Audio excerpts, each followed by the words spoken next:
এই পর্যায়ে আপনাদের সম্মুখে অনুমতি নিয়ে আসছেন ফেদায়ে জমিয়তে উলামা ইসলাম বাংলাদেশ সুনামগঞ্জ জেলা সহসভাপতি সাবেক উপজেলা জমিয়তের সভাপতি ফেদায়ে জমিয়ত মাওলানা মুশতাক আহমদ গাজীনগরী হুজুর।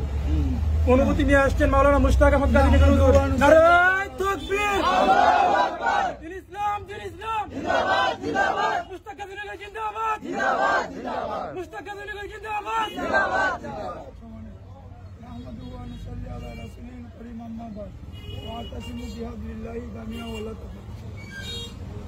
আমরা বক্তব্য না, শুধু আমি একটা কথা আপনাদেরকে বলে যেতে চাই, ৭০-এর নির্বাচন থেকে নিয়ে এমন কোন নির্বাচন নাই যে নির্বাচনে সুনামগঞ্জ ৩ আসনে খেজুর গাছ প্রতীক এবং সংশ্লিষ্টভাবে জোটবদ্ধভাবে আমরা নির্বাচন করি নাই।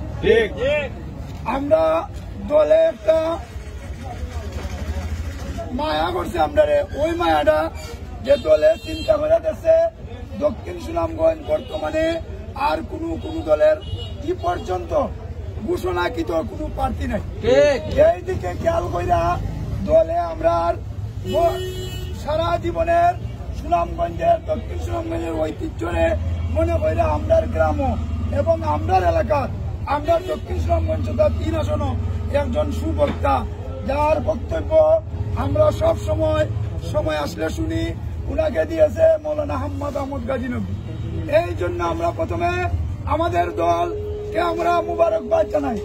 সাথে সাথে আপনাদেরকে বলতে চাই, শেখে গাজীনগরী, শেখে পাগলা, শেখে কাতিয়া, আল্লামা নুরুল ইসলাম খান সহ তাদের ঐতিহ্য রক্ষা করতে আমরা সবাই নিজে একজন আহমদ গাজীনগরী হয়ে উনার জন্য আমরা সবাই জান দিয়ে কাজ করার উদাত্ত আহ্বান জানিয়ে সংক্ষিপ্ত বক্তব্য এখানে শেষ করলাম।